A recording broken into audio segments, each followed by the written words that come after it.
Alô, bom dia, você está no canal Professor Belém nessa terça-feira, dia 24 de agosto de 2021.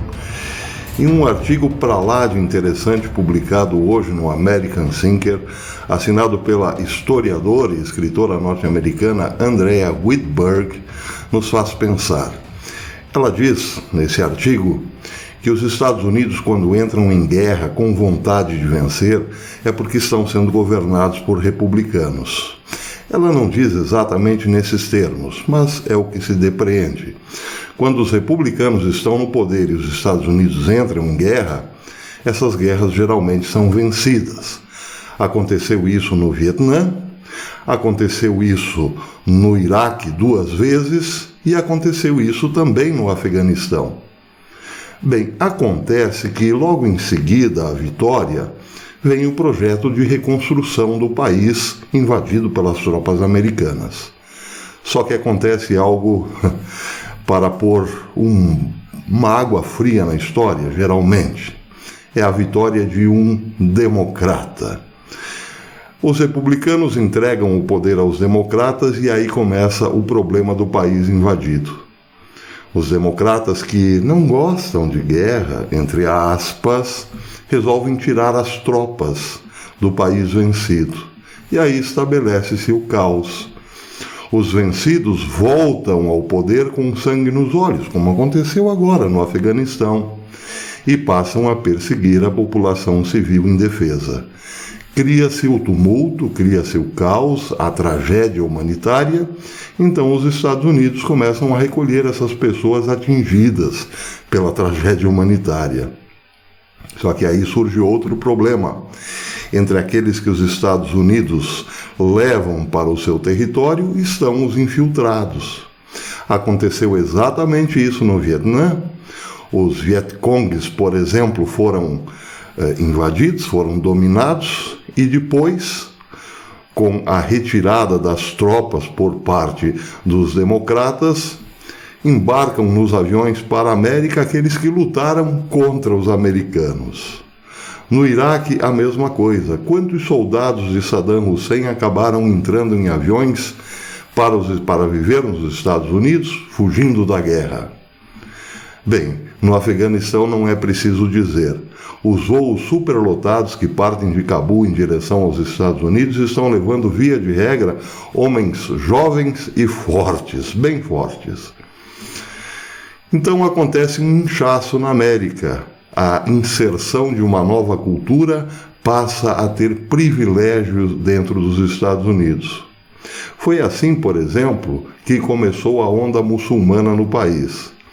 Quando do começo da era Obama, as famílias mais tradicionais, ou pelo menos as mais conservadoras, surpreenderam-se que escolas, de repente, do nada, passaram a proibir a leitura da Bíblia, as orações cristãs, mas permitir, sim, a oração islâmica e a leitura do Corão. Por que será? Porque, de repente, os Estados Unidos ficou cheio de muçulmanos que fugiam de alguma guerra abandonada pelos democratas. E assim foi se mudando a cultura norte-americana. Agora, observa a historiadora, acontecerá o mesmo.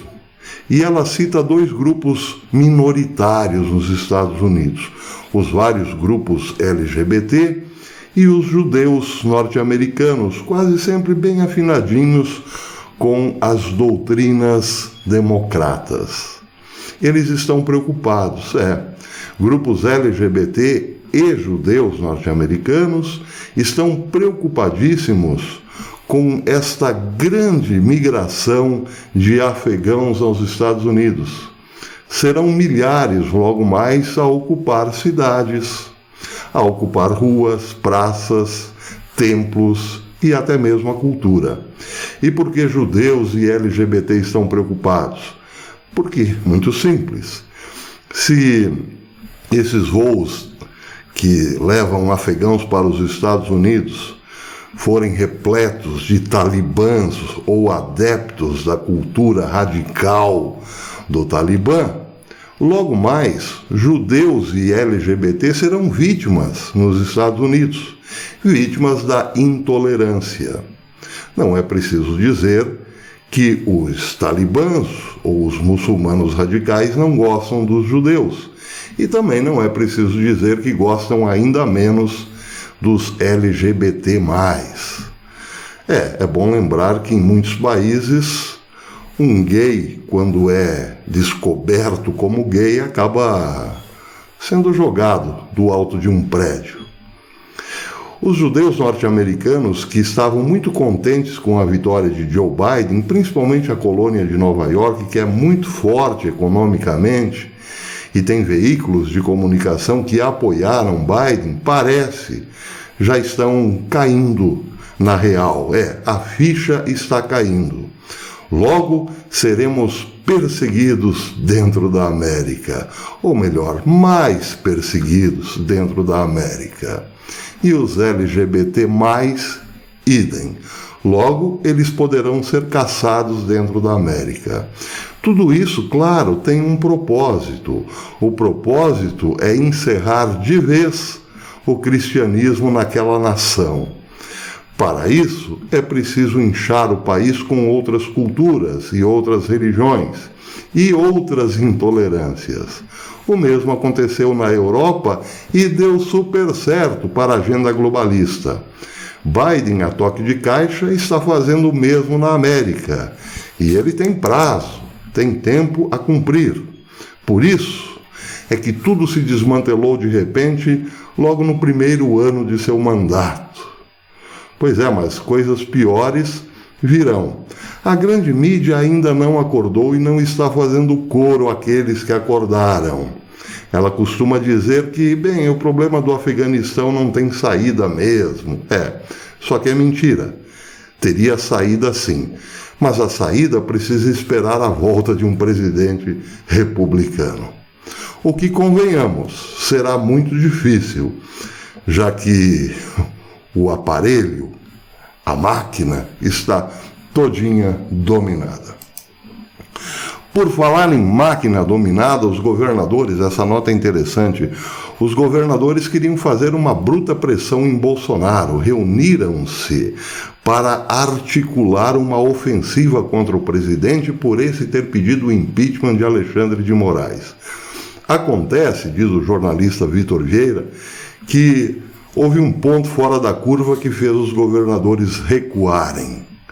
A manifestação das polícias nos estados, nos respectivos estados e vossas excelências, a favor de Bolsonaro. Todos estão apoiando o 7 de setembro.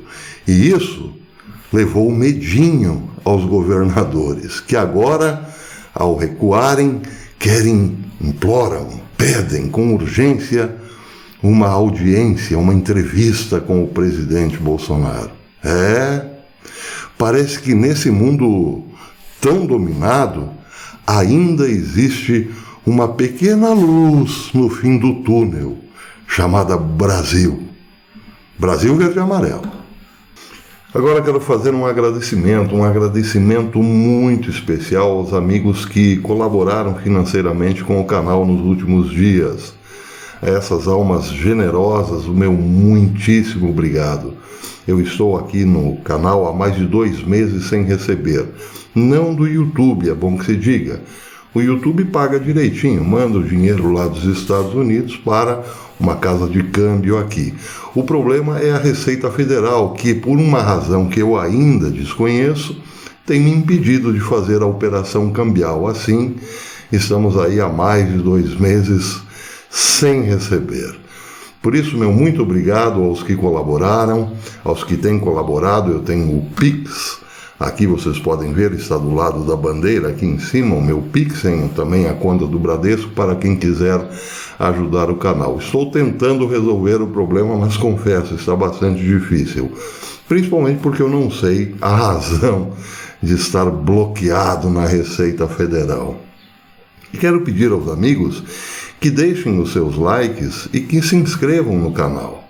Eu tive a grata surpresa semana passada de chegar aos 300 mil inscritos, o que para mim é muito, porque afinal Eu sou velho, feio, pobre, moro longe, não tenho amigos importantes, não tenho parentes importantes e não tenho padrinhos. Então, para mim, foi uma grande conquista chegar aos 300 mil inscritos com esta lata que vocês estão vendo. Eu acho que devo entrar para o Guinness nos próximos dias. O comunicador mais feio e sem sex appeal consegue 300 mil inscritos. Mas nós gostaríamos um bocadinho mais, por isso eu peço, inscrevam-se no canal, compartilhem os nossos vídeos e deixem os respectivos likes, os joinhas, porque aí dizem, o YouTube dá mais atenção ao canal, espalhe o vídeo, comunica mais sobre os nossos vídeos, etc e tal. É isso aí, sigamos unidos. Até depois, se Deus quiser.